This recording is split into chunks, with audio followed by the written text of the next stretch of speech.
दीपू को मारा पीटा गया, उसकी अतड़ियां बाहर निकाली गई और उसके बाद फिर उसको उल्टा नंगा पेड़ में लटका करके उसको जला दिया गया। कि बांग्लादेश में इंडियन आर्मी कूप करेगी तो आप सोचिए कि राहुल चच्चा गांधी कितना उछलेंगे, आप सोचिए कि ममता बनर्जी कितना उछलेंगी, आप सोचिए कि रजाकारी असदुद्दीन अवैसी कितना उछलेगा, आप सोचिए कि हिजाबनों और बुर्के और टोपी का जो यहाँ पर भंडार रहेगा उसको संभालना कितना बड़ा दिक्कत हो जाएगा। सवाल ये भी नहीं पैदा होता है कि दीपू को पहले पुलिस स्टेशन के हिरासत से निकाला गया, पुलिस ने खुद मुसलमान कट्टरपंथियों के हाथों में दीपू को दिया। सवाल ये नहीं पैदा होता है कि इस्लाम में अल जिहाद सीखने वाले ने दीपू को सजाए मौत दी और दर्दनाक मौत दी। आप जज्बाती हो गई थी इंदिरा जी, आपको ऐसा लगा कि बंगा बंधु शेख मुजीबुर रहमान का समर्थन हमने किया है, उनको सपोर्ट किया है, वो मुसलमान है और बांग्लादेश को इस्लामिक देश ही बनना चाहिए था, तो कम से कम आर्मी हमारी रहती।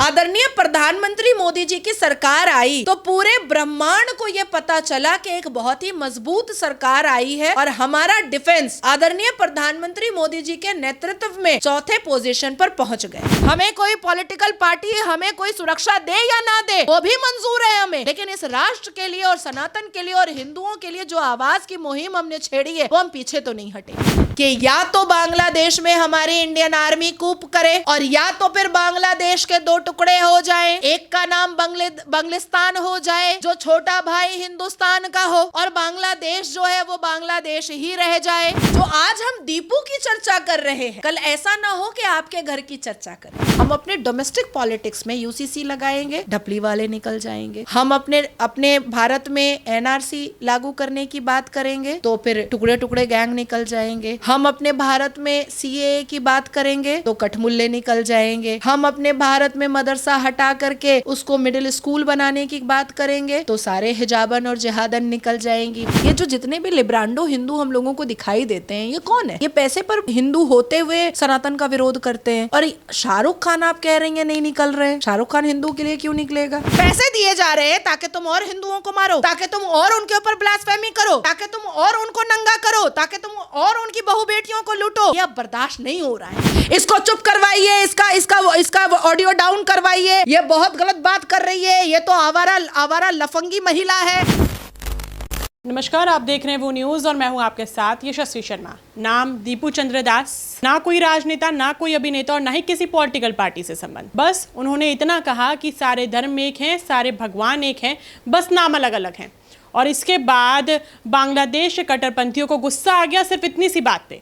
उन्होंने दीपू चंद्र दास को बेरहमी से मारा। उसके बाद दीपू चंद्र दास को पेड़ से लटकाकर जिंदा जला दिया। उसके बाद काफ़ी घंटों तक जश्न मनाया, नारे लगाए। अब सबसे बड़ी बात और सोचने का विषय ये है कि जहाँ पे हिंदू अल्पसंख्यक है वहाँ पे हिंदुओं के ऊपर लगातार अत्याचार बढ़ता जा रहा है, चाहे वो भारत में हो या भारत के बाहर हो। इसी मामले के ऊपर हमारे साथ बातचीत करने के लिए मौजूद हैं एडवोकेट नाज़िया इलाही खान। उनसे बात करते हैं और उनसे पूछते हैं कि वो इस पूरे घटनाक्रम पे उनकी क्या राय है, वो क्या विचार रखती हैं। मैम, बहुत बहुत स्वागत है आपका हमारे चैनल पे।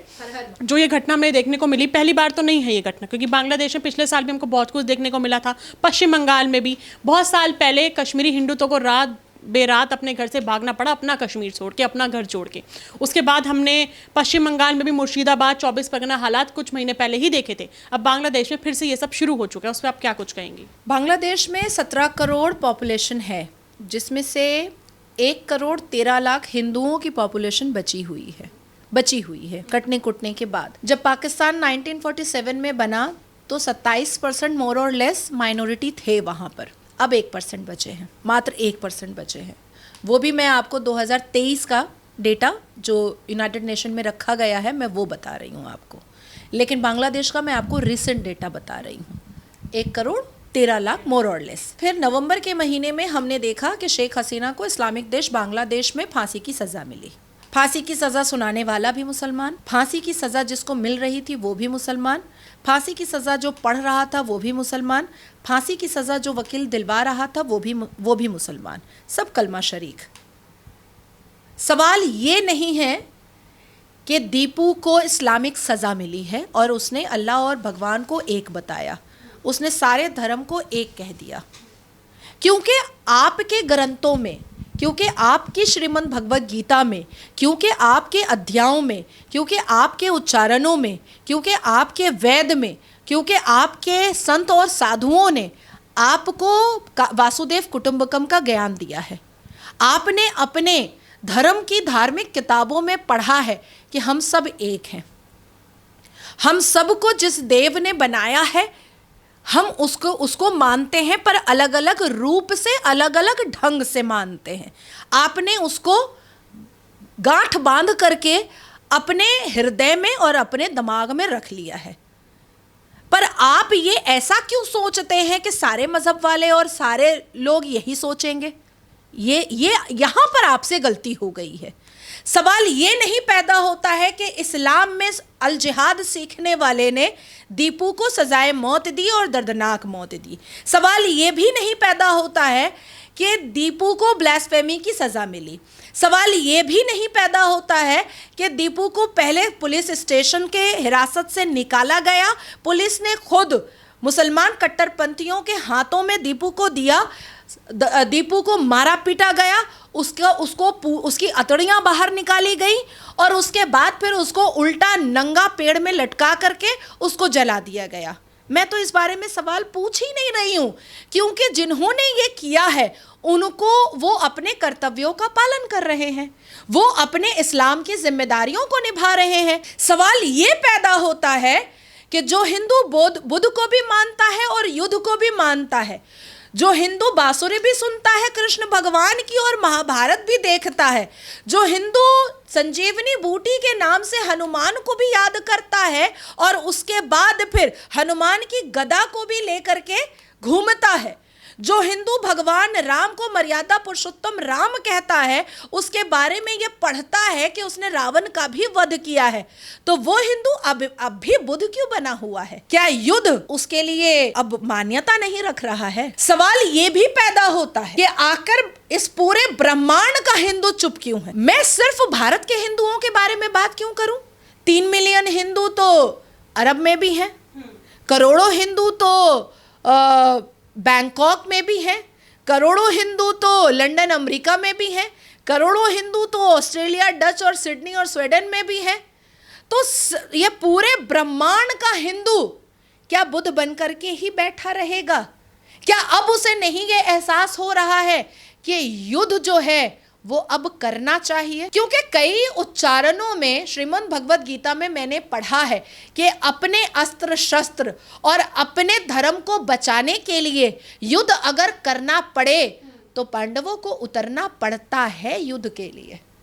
तो वो युद्ध की जो भाषा है, उस युद्ध का जो ज्ञान है, क्या वो हिंदू भूल चुका है या भूलने का नाटक कर रहा है? दूसरी बात आती है कि इंदिरा गांधी के ज़माने में 1971 में बंगा बंधु का समर्थन करके और देश के गृह मंत्री और देश के उस वक्त के जो डिफेंस मिनिस्टर थे, उन्होंने अपने खजानों को खोला और बंगा बंधु की मदद करके पाकिस्तान के हलक से बांग्लादेश को निकाल करके दिया। तो आपने इस्लामिक देश बांग्लादेश क्यों बनाया? आप उसको भारत में जोड़ लेते। और अगर नहीं जोड़ पा रहे थे, आप जज्बाती हो गई थी इंदिरा जी, आपको ऐसा लगा कि बंगा बंधु शेख मुजीबुर रहमान का समर्थन हमने किया है, उनको सपोर्ट किया है, वो मुसलमान है और बांग्लादेश को इस्लामिक देश ही बनना चाहिए था, तो कम से कम आर्मी हमारी रहती तो शायद ये दिन आज नहीं देखना पड़ता, ना शेख हसीना को देखना पड़ता कि उसको अपना ही घर संसार छोड़ना पड़ता, ना ही अपनी बड़ा चड्डियों को उछलवाना पड़ता इस बुजुर्गी के वक्त में, और ना ही हिंदुओं को देखना पड़ता ये दिन। अब आती है दूसरी बात कि पूरे ब्रह्मांड में आदरणीय प्रधानमंत्री मोदी जी की सरकार आई तो पूरे ब्रह्मांड को यह पता चला कि एक बहुत ही मजबूत सरकार आई है और हमारा डिफेंस आदरणीय प्रधानमंत्री मोदी जी के नेतृत्व में 4थे पोजीशन पर पहुंच गया। ठीक है, बहुत अच्छी बात है। सिटीजनशिप अमेंडमेंट एक्ट के द्वारा जितने भी अत्याचारित हिंदू थे उनको लाने की बात कही गई और 2024 में लाखों हिंदुओं को नागरिकता भी दी गई। बहुत अच्छी बात है।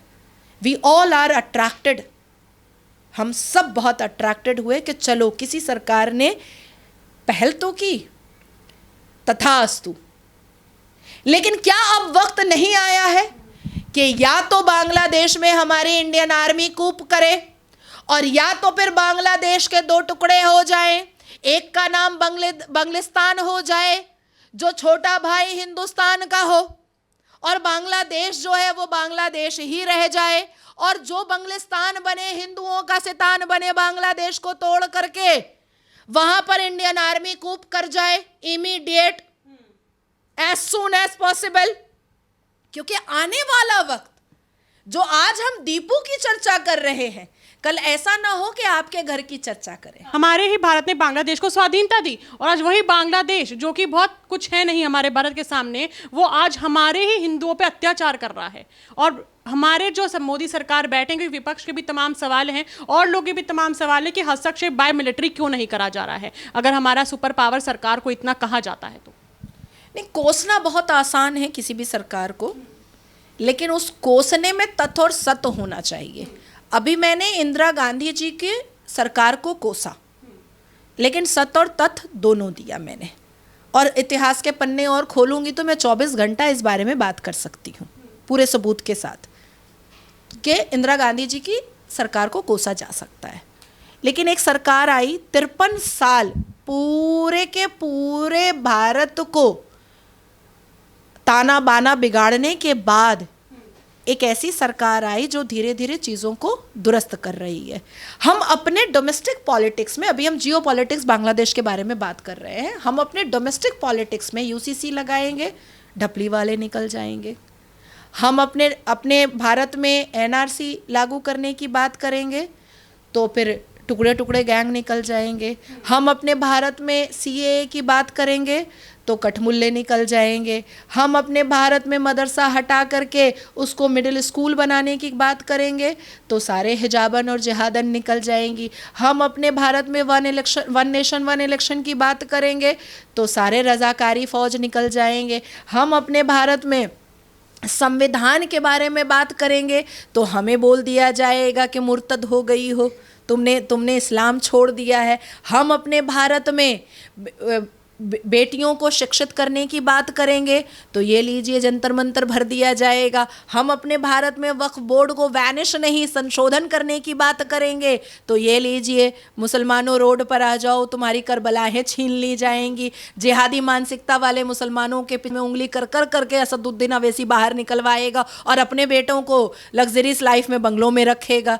तो जब हम अपनी डोमेस्टिक पॉलिटिक्स में हम अपने भारत को इम्प्रूव और डेवलप करने की में इतनी जद्दोजहद कर रहे हैं और हमारी सरकार इतनी जद्दोजहद कर रही है, एकमात्र वंदे मातरम बोलने के लिए पूरा विंटर सेशन चला गया, ये समझाने के लिए कि वंदे मातरम का की अहमियत क्या है। और वंदे मातरम के नारे पर अंग्रेज भागे थे, उनकी पतलून गीली हुई थी, तुम्हें इतनी नफरत क्यों है वंदे मातरम से? जब ये सिर्फ वंदे मातरम समझाने में पूरा विंटर सेशन चला गया तो आप सोचिए कि बांग्लादेश में इंडियन आर्मी कूप करेगी तो आप सोचिए कि राहुल चच्चा गांधी कितना उछलेंगे, आप सोचिए कि ममता बनर्जी कितना उछलेंगी, आप सोचिए कि रजाकारी असदुद्दीन अवैसी कितना उछलेगा, आप सोचिए कि हिजाबनों और बुर्के और टोपी का जो यहाँ पर भंडार रहेगा उसको संभालना कितना बड़ा दिक्कत हो जाएगा। लेकिन मैं इस बात की जिम्मेदारी आपको दे सकती हूँ कि गृह मंत्री अमित शाह जी, अजित डोवल जी और डॉक्टर एस जयशंकर, ये जो 3 बॉन्ड है ये खामोश नहीं और खामोश होना भी नहीं चाहिए। साथ ही साथ मैं आपके चैनल के माध्यम से आग्रह करना चाहूंगी कि जिस तरीके से शाहरुख खान ऑक्शन में आईपीएल में बांग्लादेशी क्रिकेटर को खरीद रहा है, या तो शाहरुख खान को अरेस्ट कर लिया जाए और नहीं तो फिर हम जैसे राष्ट्रभक्त को शाहरुख खान के घर के सामने बैठ जाना पड़ेगा, और या तो फिर जय शाह जी के घर के सामने बैठना पड़ेगा, भूख हड़ताल करना पड़ेगा। क्योंकि हम वो दिन अब और आने नहीं देंगे कि गांधी जो है वो मंदिरों में कुरान की आयत पढ़ेगा और मस्जिदों में श्रीमद् भगवत गीता के श्लोक पढ़ने में उसकी धोती फट रही होगी, उसका कलेजा और फट रहा होगा। हम वो दिन आने नहीं देंगे, हम वो दिन अब एक्सेप्ट नहीं कर पाएंगे। ये बहुत उचित बात है और मेरा सवाल भी बहुत महत्वपूर्ण है कि एक तरफ हिंदुओं को पकड़ पकड़ करके इस्लामिक पनिशमेंट दिया जा रहा है बांग्लादेश में, और दूसरी तरफ शाहरुख खान आईपीएल के लिए बांग्लादेशी क्रिकेटर को ऑक्शन में खरीद करके पैसे दिए जा रहे हैं ताकि तुम और हिंदुओं को मारो, ताकि तुम और उनके ऊपर ब्लास्फेमी करो, ताकि तुम और उनको नंगा करो, ताकि तुम और उनकी बहु बेटियों को लूटो।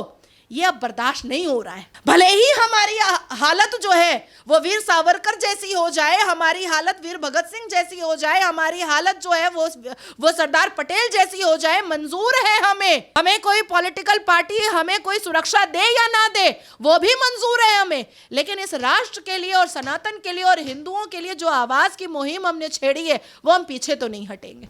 ये बहुत लूज कैरेक्टर की है, इसके 5 पति हैं, ये तो आवारागर्दी करती है, ये तो जिस्म बेचती है। अरे ठीक है, इट्स ऑल राइट, मैं सब कुछ करती हूँ। इसको चुप करवाइए, इसका ऑडियो डाउन करवाइए, ये बहुत गलत बात कर रही है, ये तो आवारा लफंगी महिला है, ये हो जाता है। तो झूठ बोलने पर मुझे ऐसा लगता है कांग्रेस का ज़माना होता तो हमारे यहाँ इस्लामिक स्कॉलर जो नेशनल न्यूज़ पर बैठते हैं उनको भी भारत रत्न अवार्ड मिल जाता, झूठ बोलने की कला पर। तो ये झूठ बोलते रहेंगे, लेकिन इनका पर्दाफाश हम करते रहेंगे। और ना द केरला स्टोरी झूठी थी, ना द बंगाल फाइल झूठी थी, ना ही द कश्मीर फाइल झूठी थी, और ना ही धुरंधर मूवी झूठी है। अब जिस मूवी में मैं ही लीड एक्टर में काम कर रही हूँ, सनोज मिश्रा जी की जो मूवी आ रही है संदेश खाली की पूरे घटना पर, उसमें लीड एक्टर मैं ही हूँ, एज एन एक्ट्रेस मैं काम कर रही हूँ, वो भी झूठी नहीं है। और वो झूठी साबित कोई नहीं कर सकता है, क्योंकि उसमें कई महिलाओं की लीगल काउंसिल मैं ही थी और मैं ही हूँ। तो इसलिए उसको झूठ बोलने वाले का ज़बान खींच करके अंगूठे में बांधने की ताकत मैं रखती हूँ। आपसे आखिरी सवाल, फिलिस्तीन के लिए प्यार जाग जाता है। दिल्ली के जंतर मंतर पर फिलिस्तीन का झंडा लेके फिलिस्तीन के हित में प्रोटेस्ट करा जा रहा था, लेकिन जब बात आती है पश्चिम बंगाल की, मुर्शिदाबाद की, 24 परगना की, जब बात आती है कश्मीरी पंडितों की, बांग्लादेश की, तभी लोग मुंह पे दही जमा के क्यों बैठ जाते हैं? पैसा बोलता है। ये जो जितने भी लिब्रांडो हिंदू हम लोगों को दिखाई देते हैं, ये कौन है? ये पैसे पर हिंदू होते हुए सनातन का विरोध करते हैं। और शाहरुख खान आप कह रही हैं नहीं निकल रहे, शाहरुख खान हिंदू के लिए क्यों निकलेगा? ऑब्वियसली वो फ़लस्तीन के लिए निकलेगा। ये जो कर रहे थे और वो कन्वर्ट करवा रहे थे यहूदियों को, तो फिर भी तो यहूदी बच गए ना। अभी स्वीडन में भी हमने देखा यहूदियों के ऊपर जो जिहादी हाँ जी उसके ऊपर हुआ। इजराइल में पूरे के पूरे यहूदी हैं। तो यहूदियों को ख़त्म करना और काफिरों को ख़त्म करना। मैं कल ही एक ये देख रही थी करोड़पति अमिताभ बच्चन का। अमिताभ बच्चन के करोड़पति में एक घूंघट वाली महिला आई, तो अमिताभ बच्चन ने और सोनाक्षी सिन्हा साथ में बैठी हुई थी, उन लोगों ने खूब उसकी खिल्लियाँ उड़ाई, खूब ट्रोल किया। मैं और आप एक सेम एज के हैं, सोनाक्षी सिन्हा बोल रही है लेकिन आप देखिए कैसे रहती हैं घूंघट में, सिंदूर में, मंगलसूत्र में, और मुझे देखिए मैं कितनी मॉडर्न हूँ। और उससे पहले एक हिजाब वाली महिला आई थी, उसके पहले ही एपिसोड में, उसके कोई मजाक नहीं उड़ाया। और किसको पता कौन किसका ब्लड है, किसकी बीवी किसके पास गई, किसकी बीवी किसके पास आई। ये भांड खानों का जो वैल्यू था वो कांग्रेस के ज़माने में था। अल्लाह भी भारत में ताकतवर तब होता है जब कांग्रेस आता है। बहुत बहुत शुक्रिया आपके समय के लिए। भारत में मुस्लिम अल्पसंख्यक है, लेकिन वो खुश है, सुरक्षित है और आज़ाद है। लेकिन जहाँ हिंदू अल्पसंख्यक है जिन देशों में, वहाँ ना तो वो खुश है, ना ही सुरक्षित है और ना ही आज़ाद है। इस पूरे घटनाक्रम में जो हमें बांग्लादेश में देखने को मिला, और जहाँ टारगेट सिर्फ हिंदू हो रहा है, चाहे वो भारत में हो या भारत के बाहर हो, इसके ऊपर आपका क्या कहना है मुझे कमेंट बॉक्स में ज़रूर बताइएगा। अगली बार मैं फिर मिलूंगी आपसे, तब तक के लिए बने रहिए वो न्यूज़ के साथ। मैं यशस्वी शर्मा, धन्यवाद।